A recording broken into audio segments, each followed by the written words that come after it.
Baik, kita mulai acara pada sore hari ini. Selamat sore semua. Kembali lagi kita di acara webinar series edisi yang kedua yang diselenggarakan Pusat Kajian Ilmu Komputer, Fakultas Ilmu Komputer UPN Veteran Jakarta. Setelah pada edisi yang pertama, kita membahas banyak mengenai bioinformatika dan juga riset di bidang bioinformatika. Pada sesi yang kedua, webinar series di sore hari ini, kita akan sama-sama menyimak pembahasan terkait dengan user interface dan juga user experience dari pakar yang kita undang pada sore hari ini. Selamat sore, Bu Pamela. Sudah terdengar suaranya? Ya, selamat sore.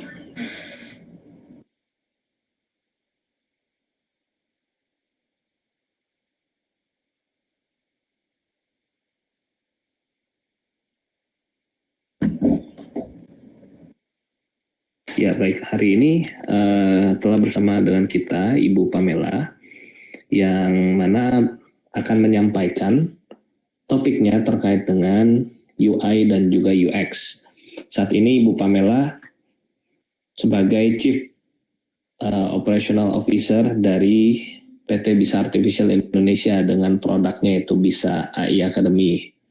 Nanti kita akan banyak belajar bagaimana cara merancang suatu produk, ya, produk-produk aplikasi, dan juga bagaimana melakukan validasi produk ya, kemudian UI UX dalam aplikasi, kemudian sampai dengan implementasi dan juga bisa digunakan ya. Nah, jadi ini sangat menarik pembahasan pada hari ini, terutama buat adik-adik mahasiswa yang nantinya akan membuat produk-produk ya atau aplikasi digital. Oke, langsung saja kita panggil Ibu Pamela. Silakan Bu Pamela untuk menyampaikan topiknya pada sore hari ini.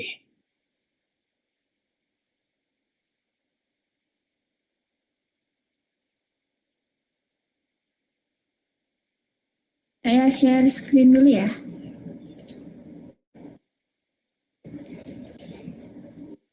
Oke.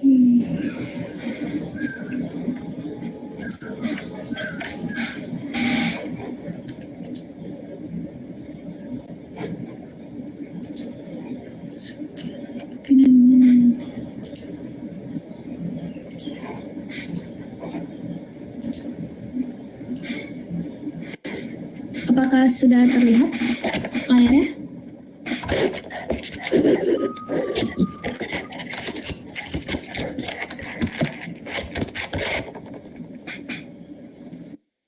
Halo? Apakah sudah terlihat layar saya? Terlihat, Bu. Oh, terlihat ya. Baik. Kalau gitu kita mulai ya. Bismillahirrahmanirrahim. Assalamualaikum warahmatullahi wabarakatuh. Waalaikumsalam warahmatullahi wabarakatuh. Oke, baik. Selamat sore semuanya. Mungkin kita mulai aja hari ini topik pembahasannya UI UX ya. Jadi udah beberapa kali saya mengisi topik kurang lebih sama terus nih UI dan UX. Nah, mungkin kita akan sedikit mengulang bagi yang mungkin udah sering ikut webinar saya ya. Nah, okay. Jadi untuk topik hari ini adalah kita highlightnya itu pertama adalah what is UI UX. Jadi pengertiannya, terus contohnya nanti kita akan bahas. Yang kedua adalah bagaimana kita memulainya, gimana kita mulai dalam mengikuti karir ini ya.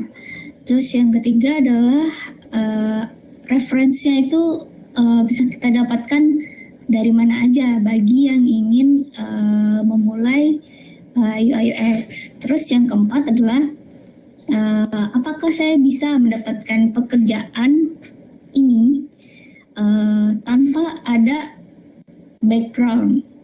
Nah, mungkin kalau saya sendiri backgroundnya itu juga bukan desain ya. Terlebih lagi mungkin nggak terlalu mendalami UI atau UX, mungkin hanya sampai perancangan produk di sistem informasi ya. Saya dulu jurusannya sistem informasi, terus lebih ke user experience-nya. Tapi kita mungkin akan kasih masukan gimana kalau misalnya teman-teman ini benar-benar ngeblank soal ini ya, bagi pemula banget. Oke. Jadi kita akan mulai. Nah, pertama-tama apa sih UI, apa sih UX? UI itu kan singkatan dari user interface ya. Jadi dia menghubungkan user dengan tampilan yang menghubungkan user dengan sistemnya. Dan kalau misalkan UX apa? Singkatan dari user experience. Kita nggak usah susah-susah berpikirnya gitu ya tentang pengertian ini. Lebih dari judulnya aja kita udah ngeh gitu. User interface berarti interface-nya apa yang kita lihat kan. Kalau misalnya user experience juga yang apa kita lihat dan apa yang kita rasa. Nah, ini di sini ada contoh dari UI, perbedaan UI dan UX. Yang paling kiri adalah mungkin teman-teman suka melihat contohnya, pasti selalu ini perbedaan UI UX. Nah, kemarin saya sempat cari-cari apakah ada yang baru. Nah, ini ada lagi nih, UX of a banana. Ini menarik banget menurut saya. Jadi saya sering pakai ini kalau misalnya mempresentasikan perbedaan UI dan UX. Jadi yang pertama, misalkan yang kiri nih, ini ada botol saus ya. Jadi yang sebelah kiri originalnya bisa dilihat di sini. Yang kiri atas originalnya bentukannya seperti itu. Tapi banyak masukan dari orang-orang user, atau kita sebut user ya, user penggunanya merasa sulit memakai ini. Karena ketika kita mau menuangkan sausnya ke dalam makanan kita, itu nggak keluar dan harus ditepuk-tepuk dulu di belakangnya dan sebagainya. Sehingga dirancang lagi sesuai dengan masukan komentar yang sebelumnya dari user, bahwa mereka kesulitan dalam mengeluarkan sausnya dari botolnya, sehingga dibuatlah bentukan yang baru. Bentukan yang baru ini dia tutupnya itu ada di bawah. Jadi ketika diberdirikan, sausnya itu akan berada di posisi bawah dan akan mudah digunakan karena dari bahannya itu juga berbeda. Misalkan yang pertama ini dia terbuat dari gelas ya. Kalau yang kedua dia botol sausnya itu terbuat dari plastik. Jadi bisa ditekan ya atau di squeeze sehingga mudah dalam mengaplikasikannya. Nah, itulah yang membedakan UI UX. Jadi UI itu lebih ke tampilannya, apa yang kita lihat. UX itu apa yang kita rasa. Kita yang seperti tadi, misalkan komentarnya adalah sulit menggunakannya. Itulah UX. Gimana caranya kita jadi ada problematika di situ, di mana kita harus revise atau merevisi sehingga mudah untuk digunakan. Yang tadinya tidak mudah jadi mudah. Itulah yang disebut dengan UX, user experience. User experience-nya apa tadi? Sulit untuk digunakan seperti itu. Nah, ini ada lagi nih contoh yang sebelah kanan, UX of a banana. Dari banananya ini, dari visualnya ini ketahuan kalau misalnya dia warnanya hijau, berarti dia belum matang. Kalau misalnya dia warnanya sudah kuning, berarti sudah bisa dimakan, berarti kan udah matang ya. Dan UX-nya ini ya, jadi UX itu sebenarnya luas ya, nggak cuman apa yang dirasa, tapi apakah berguna bagi kita, apa berguna untuk orang lain. Nah, itu masuknya ke UX. Oke, terus ada lagi misalkan misalkan value to the user. Banana ini mempunyai tinggi dalam nutrisi, punya potasium, elevates mood, menaikkan mood ya, dan membuat user yang memakannya merasa happy. Itu masuknya ke dalam UX, apa yang dirasakan oleh usernya. Nah, oke. Next, nah jadi UI UX itu banyak banget karirnya ya.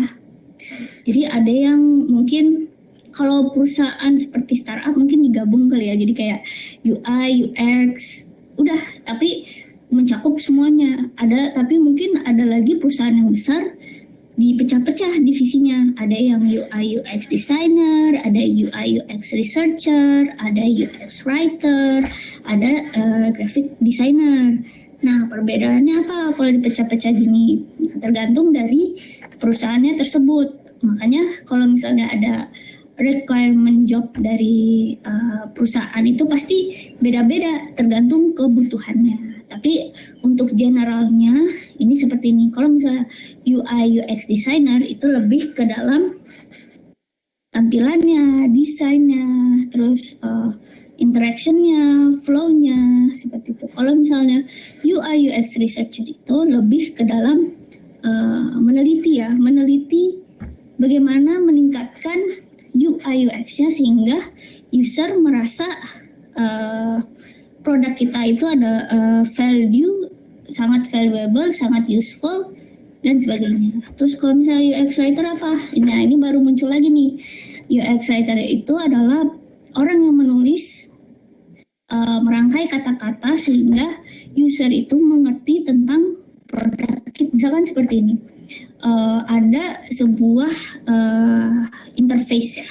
Interface, tapi bagi perancangnya itu mereka ngerti habis dari sini ke sini misalkan gitu. Tapi kalau bagi orang yang baru menggunakan produk itu pasti bingung pertama kali, pasti harus dipelajari dulu kan dari interface-nya. Aduh, misalkan saya mau belanja di e-commerce gitu, saya harus pilih barangnya dulu, terus masukin ke keranjang, terus habis itu bayar, baru di deliver barang yang kita purchase. Nah, itu gimana caranya biar user itu lebih mudah dalam mengerti alur dari interface kita. Makanya ada UX writer. Nah, biasanya UX writer salah satu contohnya apa? Ada yang namanya microcopy. Microcopy ini yang biasa muncul di tombol-tombol. Kalau misalkan ada tombol di suatu icon yang biasanya ada tombol help gitu, yang ada icon help itu namanya microcopy. Yang biasanya nulis membantu itu adalah UX writer, atau penamaan misalkan icon-iconnya yang lebih baik apa biar user ngerti ketika mau klik sesuatu. Nah, ada lagi di sini adalah graphic designer. Graphic designer ini biasanya adalah yang membuat asetnya. Berarti sama dong, sama kayak UI designer. Nah, ini tergantung dari perusahaannya. Kembali lagi ya ke perusahaannya. Ada yang UI designer itu sudah mencakup graphic designer, tapi ada juga yang membedakan UI lebih ke tampilan tombol-tombolnya atau sebagainya. Nah, kalau yang graphic designer lebih ke kayak maskotnya atau misalkan gambar-gambarnya dan sebagainya. Oke. Nah, ini adalah salah satu contoh tanggung jawab dari UX dan UI designer ya, perbedaannya. Nah, kalau di sini menurut Clever Road ini membedakannya seperti ini. Kalau UX designer itu yang melakukan research, yang membuat outline wireframe, ada yang membuat prototype dan sebagainya. Kalau UI-nya lebih ke menciptakan layoutnya, grafiknya, mockupnya, dan lebih ke visual desainnya seperti itu. Nah, mungkin next adalah istilah yang sering digunakan dalam sebuah produk ya. Jadi user ini ada pengertian sendiri. Ada lagi yang namanya end user. Ada yang namanya lagi user experience. Nah, ini ada contoh nih di sini. Jadi ada suatu aplikasi pendidikan misalnya untuk anak kecil yang didesain sekitar umur 5-10 tahun. Anak-anak ini mempunyai pengalaman yang menyenangkan menggunakannya karena terdapat banyak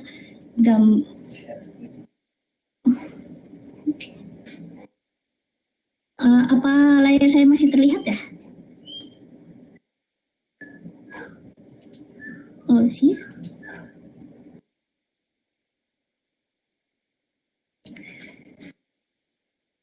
Apakah layar saya bergerak? Oh ya, oke. Nah, tadi sampai mana ya? Oh ya, jadi misalkan ada aplikasi, saya ulang ya. Jadi ada aplikasi pendidikan untuk anak-anak berumur 5-10 tahun.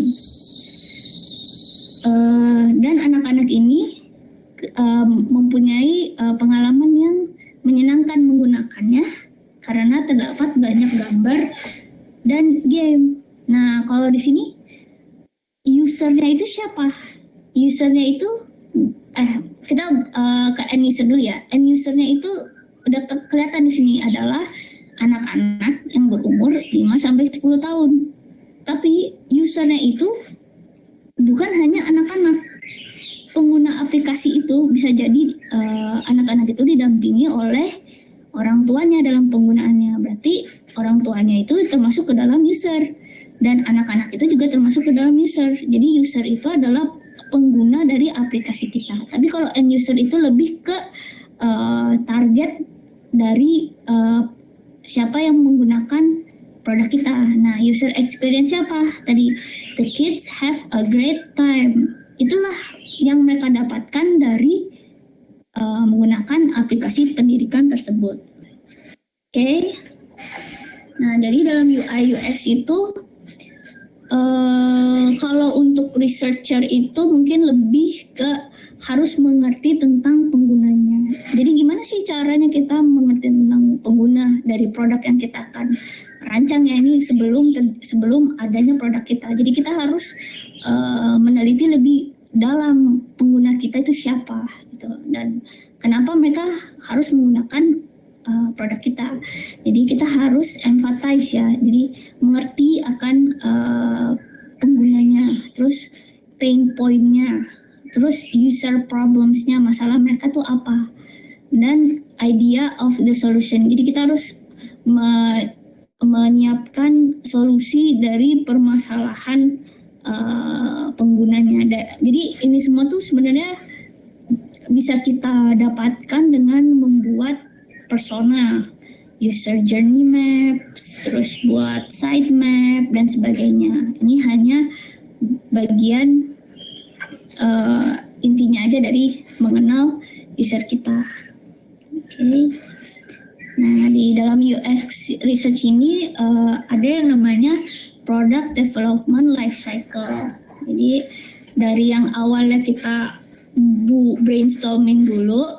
Nah, brainstorming ini ada interview, ada FGD, ada survey, dan sebagainya. Terus kita define hasil dari interview tadi dan sebagainya. Kita tahu apa permasalahannya, solusinya apa, terus kita desain produk kita. Nah, ketika desain ini ada involve mungkin A/B testing, ada card sorting. Nah, mungkin teman-teman ada yang belum tahu card sorting itu apa. Kalau card sorting itu kayak kalau misalnya sering melihat ada papan terus banyak sticky notes. Nah, itu card sorting. Nah, card sorting ini bisa dilakukan secara manual atau secara digital. Kalau A/B testing itu lebih kayak ada 2 gambar, ada A, ada B. Nanti misalkan mereka lebih milih gambar B. Berarti mungkin desainnya yang B aja. Karena orang lebih banyak yang klik ketika gambarnya itu B. Seperti itu. Nah, terus berikutnya adalah kita tes. Ada lagi misal kita bisa pakai A/B testing, survei lagi ke orang-orang gimana pendapatnya. Nah habis dari tes biasanya nggak langsung launch sih, kita post test lagi, revisi lagi.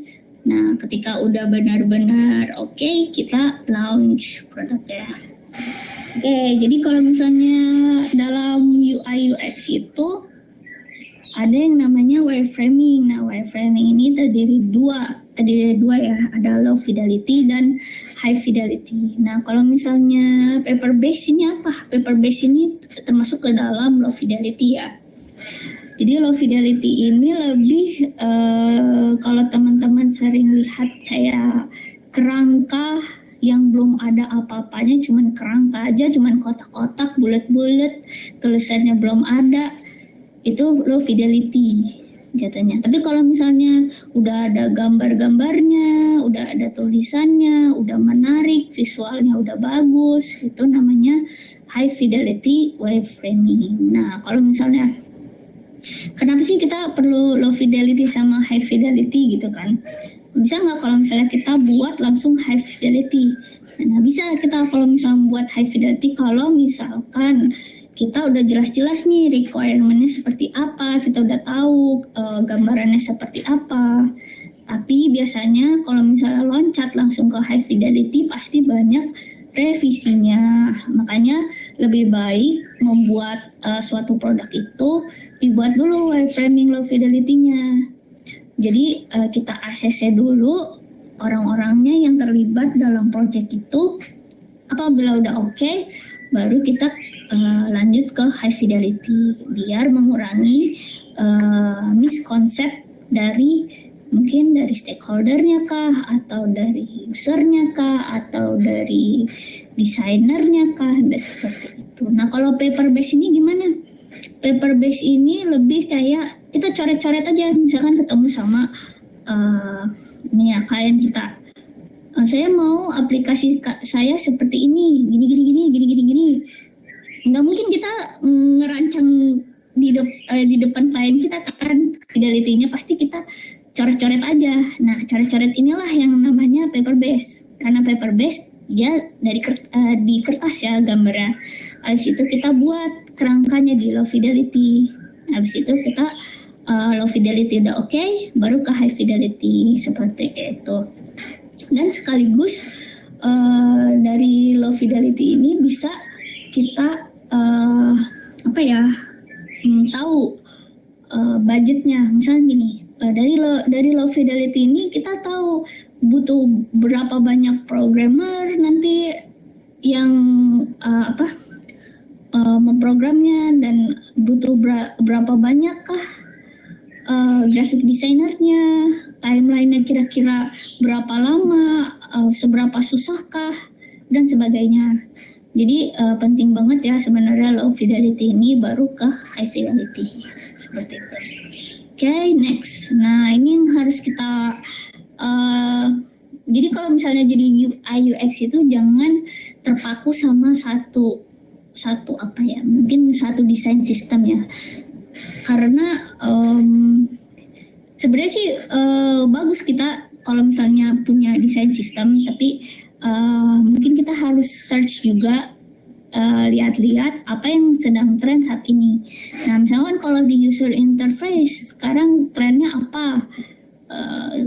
Ada yang namanya mungkin glassmore.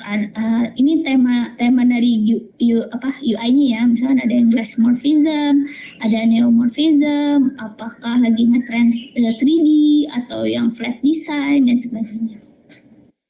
Kalau misalnya glassmorphism itu lebih kayak tampilannya kaca yang transparan. Terus kalau neomorphism mungkin yang berbaur sama backgroundnya kah, atau 3D yang lebih banyak menampilkan 3D-nya kah. Terus flat design itu lebih kayak 2 dimensi, atau mungkin teman-teman biasa lihat Google contohnya kan seperti flat design dan sebagainya. Nah ini contohnya kan glassmorphism yang sebelah kiri, terus yang sebelah kanan neomorphism. Oke. Nah, kalau UX ini trennya seperti apa? Nah, kalau teman-teman sering, mungkin saya jelasin dulu ya. Jadi sekarang itu sebenarnya saya lihat banyak aplikasi yang menggunakan personalisasi atau personalization, yaitu tindakan yang menghubungkan pengalaman atau komunikasi berdasarkan informasi yang telah dipelajari dari pengguna. Jadi dia belajar dari penggunanya ya. Jadi misalkan kalau teman-teman sering nonton pakai Netflix, ini personalization-nya dapat banget, dan saya pun sebagai user yang menggunakannya senang gitu, karena menampilkan apa yang ingin saya lihat gitu dari hasil histori saya. Jadi aplikasi ini belajar tentang behavior saya seperti itu. Jadi misalkan gini, sebelum masuk ke dalam Netflix-nya itu kan ada akun yang dibagi-bagikan. Ada bisa untuk akun ibunya, akun bapaknya, atau mungkin akun anaknya.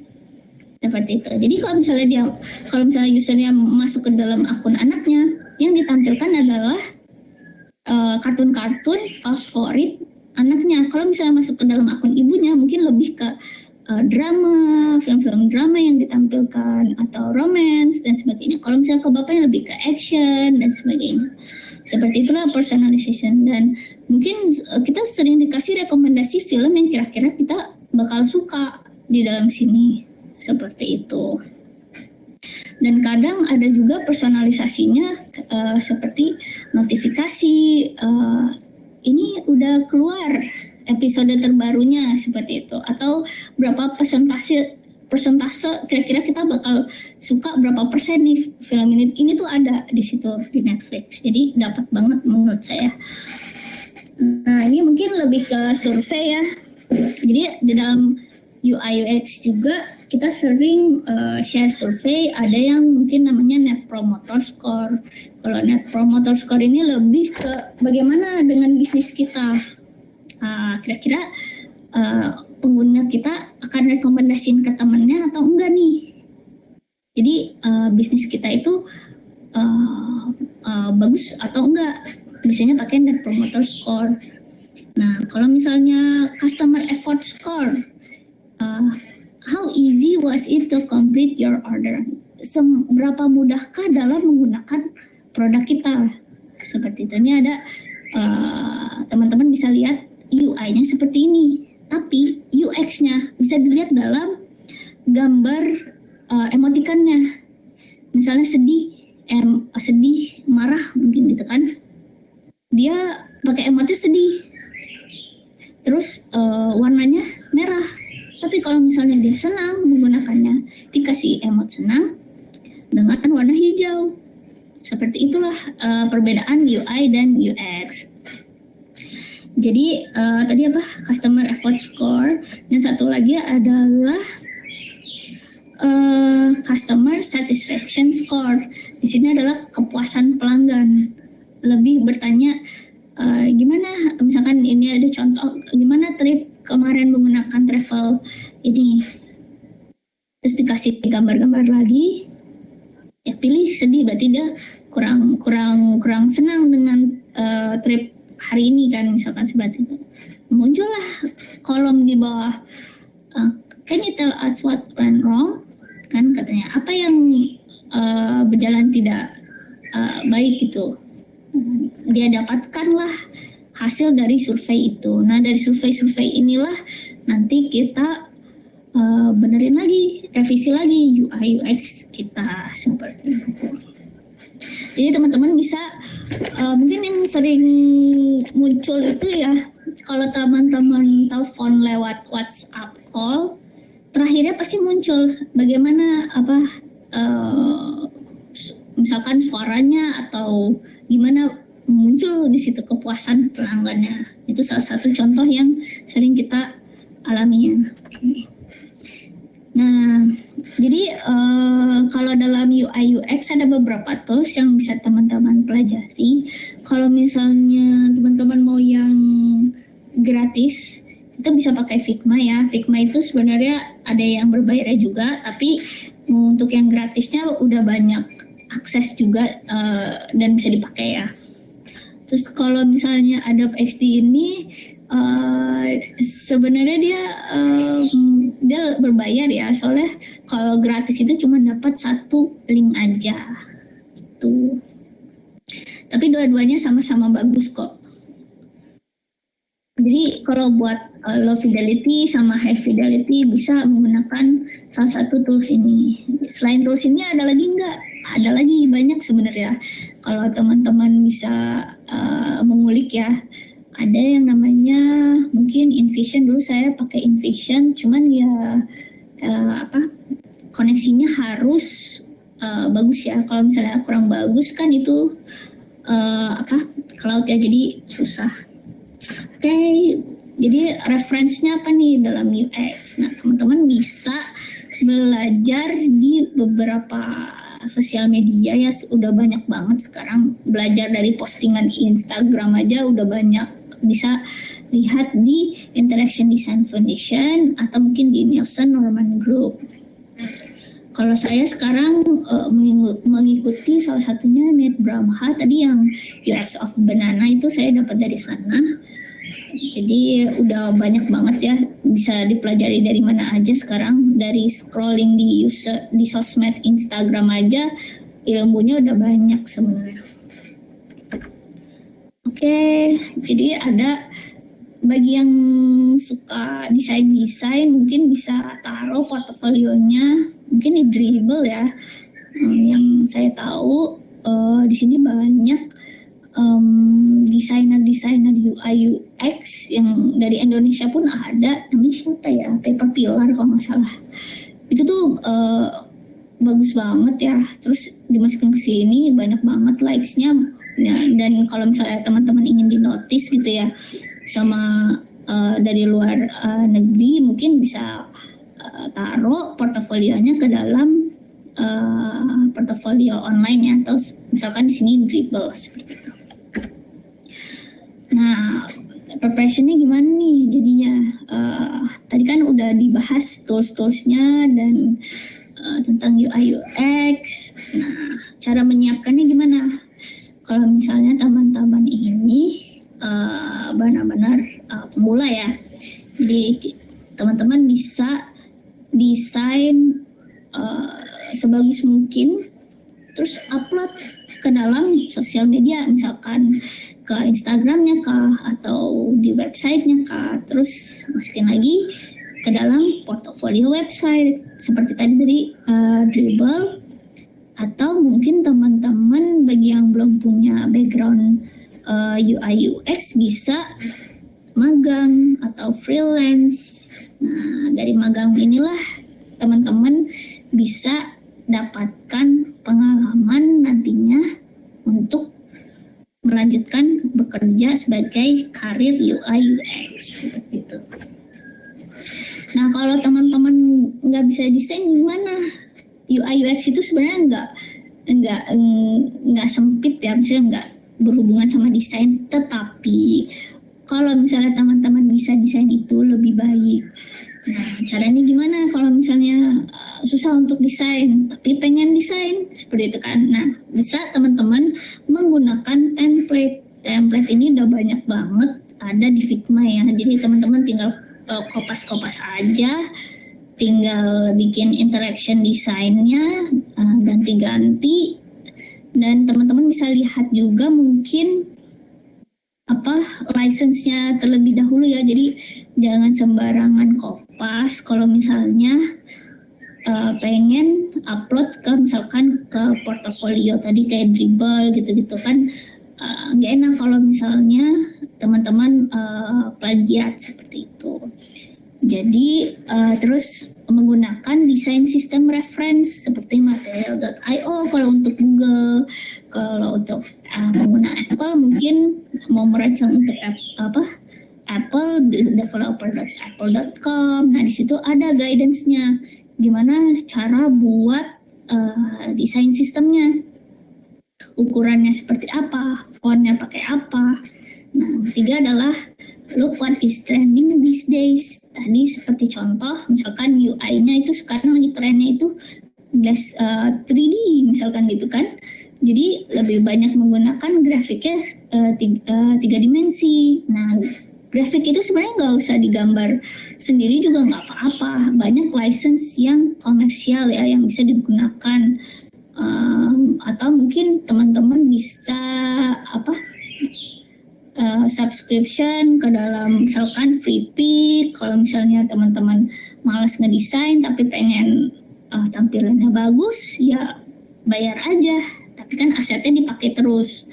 Yang keempat adalah menyiapkan konsepnya, produknya untuk siapa, mau seperti apa, apakah maunya konsepnya ini untuk anak kecil, atau misalkan kalau untuk anak kecil berarti colorful dan sebagainya. Kalau misalnya untuk kesehatan mungkin lebih warnanya mungkin hijau atau mungkin lebih mudah dimengerti dan sebagainya. Kelima adalah wireframing. Nah, wireframing ini kan nggak harus desain yang benar-benar visualnya bagus kan, ada yang namanya low fidelity design yang tadi sudah saya jelaskan. Jadi eventually you will be curious of other things in design. Jadi first step-nya itu yang mengarahkan ke dalam step-step kita yang berikutnya. Kalau misalnya teman-teman bingung mulai dari mana, teman-teman bisa mulai dari sini seperti itu. Nah, ini yang tadi saya jelaskan ya, kalau misalkan Google bisa pakai material.io referensinya. Kalau misalnya developer Apple bisa pakai developer.apple.design seperti itu. Mungkin itu aja yang bisa saya sampaikan hari ini. Terima kasih semuanya. Saya kembalikan ke moderator.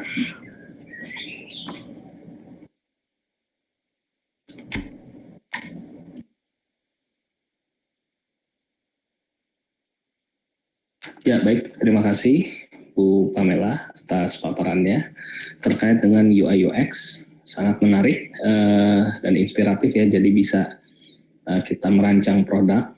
Tadi disampaikan saya tidak punya basic design, tetap bisa kita merancang UI UX dengan sebaik-baiknya. Oke, kita sekarang buka sesi tanya jawab. Silakan dari para peserta jika ada yang ingin disampaikan.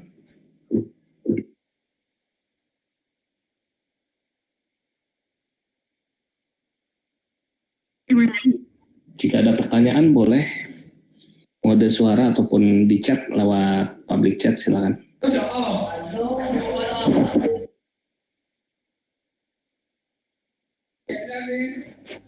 Jadi Bu, kan apa tuh hasil perubahan-perubahan, jadi ya kan contohnya tadi kan untuk botol itu, ada nggak yang lainnya terjadi Pak? Contoh lainnya selain botol itu ada nggak Bu? Kayak web gitu atau game?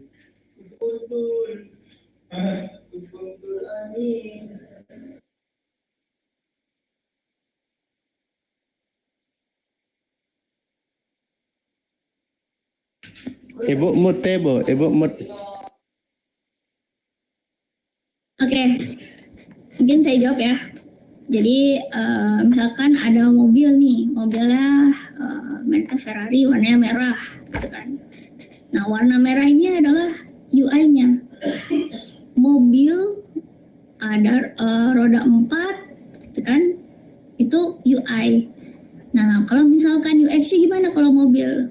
Ketika dalam mengendarai, dia enak. Ketika dia ngerem, dia pakem, misalkan gitu kan.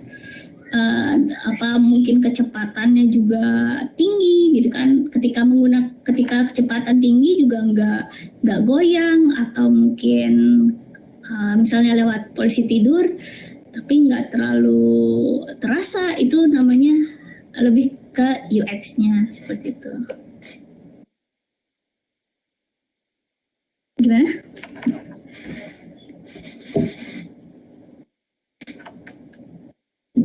Kalau rekomendasi UI yang pernah dibuat tapi hasilnya tuh bisa dibilang gagal itu, yang malah menjatuhkan itu, ada nggak Bu? UI yang menggagalkan. Ada contohnya nggak? Seperti apa? Mungkin bukan gagal ya, lebih kayak mungkin targetnya salah. Misalnya nih, Ya, kalau saya ingat itu ada apa tuh contohnya Apple menghilangkan tombol home. menghilangkan tombol. Oke. Oh, jadi mungkin kayak gini aja kali ya contohnya. Misalkan gini, ketika kita halaman login gitu kan. Login misalkan sosmed kita. Terus gini, kita sering melihat sosmed itu. Kenapa ketika kita klik icon sosmednya itu selalu minta username sama password. Nah, di situ ada salah satu tombol yang mungkin memudahkan ya. Misalkan adalah tombol apa namanya? Akun Google kita. Jadi sekali klik aja udah terintegrasi karena kita udah sekali masuk ke dalam Google account kita ya di handphone ya. Jadi kita nggak usah masukin username sama password kita lagi. Tetapi itu mungkin sukses ya berarti kan UI-nya. Nah kalau nggak sukses itu gimana? Contohnya gini, akunnya itu bukan untuk sosmed tapi untuk misalkan bank. Nggak mungkin kita pakai Google account kita karena nanti kalau misalnya hilang handphone kita, nanti orang main sembarang masuk ke akun bank kita dengan menggunakan Google yang cuma sekali klik yang udah terintegrasi dengan handphone. Nah itu baru nggak bagus berarti UX-nya. Jadi tergantung dari aplikasi atau produk yang kita buat seperti itu. Oke, baik. Terima kasih Bu Pamela atas jawabannya. Berikutnya ini masih banyak pertanyaan dari Zulfahmi. Nah, pertanyaannya adalah apakah sebagai desainer UI UX itu harus bisa programming? Oh ya, jadi gini, sebenarnya kalau menurut saya kita harus tahu sedikit itu seperti apa. Misalkan kita tahu basicnya aja, tapi kita nggak harus mendalami. Maksudnya biar apa?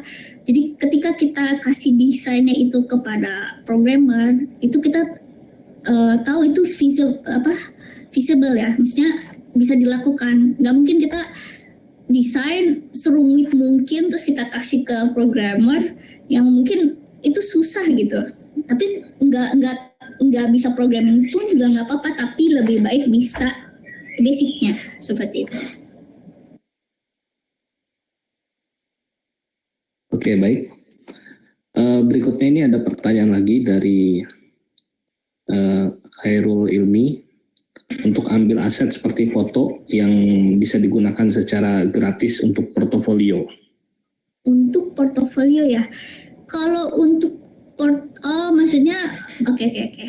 Mungkin bisa lihat unsplash.com ya. Itu fotonya gratis, tapi baca dulu license-nya ya, sejauh mana bisa dipakai. Kadang kan ada yang komersial, ada yang dan sebagainya, mungkin dibaca-baca dulu. Karena mungkin nggak ada yang pure 100% legal gitu kan. Kita harus dibaca dulu sih. Kalau perlu di-capture itunya, tulisan kalau boleh digunakan untuk komersial. Oke. Ya, baik. Berikutnya dari Farel. Untuk mencari tahu tampilan UI UX aplikasi yang baik ke calon pengguna, pertanyaan yang biasanya diajukan bagaimana ya? Mungkin untuk requirement-nya ya, bagaimana kira-kira? Ya, jadi bisa menggunakan 5W 1H. What, where, why, how, dan sebagainya. Mungkin pertanyaannya digunakan untuk, mungkin gini, lebih ke pengguna dari aplikasi ini siapa nantinya. Terus apa yang di-highlight dari aplikasi ini. Seperti itu. Dan ketiga adalah kegunaan dari aplikasi ini itu apa. Biasanya itu sih. Baik, kita lanjut lagi pertanyaannya. Ini mungkin saya pilih beberapa ya yang sudah terjawab, tidak kita tanyakan kembali. Berikutnya terkait dengan pemasaran produk. Nah, ini pertanyaan tentang produknya sekarang. Bagaimana agar bisa sampai ke customer, jadi mungkin channelnya ataupun semacam brandnya yang bisa di-delivery kepada customer. Penerapan untuk pemasaran produk buat penyampaiannya gimana ya Kak? Nah ini biasanya ada yang namanya itu, aduh saya lupa apa namanya ya. Ada ya penulisnya. Kalau misalkan untuk aplikasi kan namanya UX writer ya. Nah untuk campaign-nya itu ada lagi namanya. Tapi saya lupa apa ya. Konten kreatif. Kalau konten kreatif kan lebih ke, aduh saya lupa namanya. Ada pokoknya roles-nya ya. Jadi roles-nya ini yang saya lupa itu namanya. Dia akan membuat kalimat dan mungkin digabung dengan konten ya. Kalimat di mana yang membuat customer itu tertarik. Seperti itu. Kalau UX writer kan lebih ke gimana cara menyampaikan aplikasi kita. Nah, kalau roles ini untuk mendapatkan customer seperti itu. Nah, itu ada roles-nya. Contohnya nggak kira-kira ada contohnya, cuman kayaknya saya lupa taruhnya. Ya baik, terima kasih Bu Pamela. Ini mungkin pertanyaan terakhir ya, karena sudah jam 4:30. Pertanyaan terakhir, nah jadi ini kan tentang UI UX. Kira-kira apa perbedaan keduanya, UI dan UX, dan skill apa yang dibutuhkan untuk masuk ke masing-masing bidang yang berbeda ini? Jadi kalau UI itu lebih ketampilan ya, secara singkatnya ya, lebih ketampilan. Tapi UX itu juga sebenarnya ketampilan juga, nggak mungkin kita pecah. Makanya lebih baik itu sebenarnya UI UX itu digabung orangnya, jadi nggak beda-beda. Tapi untuk UI dan UX tools yang bisa teman-teman gunakan itu seperti tadi yang saya udah jelasin, Figma, Adobe XD. Nah untuk UI mungkin lebih bisa ke Illustrator juga selain Figma gitu ya, Illustrator atau ke Photoshop seperti itu. Oke baik, terima kasih Bu Pamela. Sepertinya karena keterbatasan waktu mungkin kita cukupkan untuk sesi pada sore hari ini. Terima kasih banyak telah share kepada peserta dan kita semua.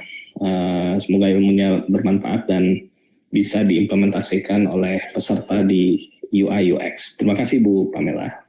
Terima kasih. Baik Bapak Ibu, sebelum kita akhiri terkait dengan acara pada sore hari ini, ada sedikit informasi mengenai kegiatan-kegiatan yang akan diselenggarakan berikutnya oleh Pusat Kajian Ilmu Komputer, Fakultas Ilmu Komputer UPN Veteran Jakarta. Sedikit saya share informasi.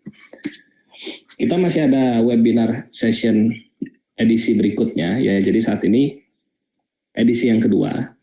Edisi berikutnya ini bisa di-scroll di Instagramnya Pusat Kajian Ilmu Komputer, ya silahkan bisa diakses di alamat berikut. Kemudian sesi berikutnya kita akan membahas di 4 Agustus, paling dekat adalah di 30 Juli ya, di minggu ini masih ada terkait dengan Internet of Things. Kemudian dilanjutkan di tanggal 4 Agustus terkait dengan fintech dan data science. Kemudian dilanjutkan kembali di tanggal-tanggal berikutnya sampai dengan akhir Agustus kita sudah banyak jadwal. Jadi jangan lupa untuk mendaftar di webinar-webinar lainnya. Kemudian ada beberapa program juga yang bisa diikuti oleh peserta, terutama mahasiswa. Ya, jadi saat ini kita kolaborasi dengan Huawei, dan di sini ada program Merdeka Belajar Kampus Merdeka Studi Independen. Bisa mendaftar melalui alamat di Kampus Merdeka kemendikbud.go.id, program Studi Independen, silakan. Dan dalam waktu dekat juga kita akan menyelenggarakan kegiatan, ini sebenarnya belum kita publish, tapi karena ini audiensnya banyak, sedikit saya informasikan ya mengenai kegiatan yang sore ini akan kita launching. Bentar, saya siapkan dulu.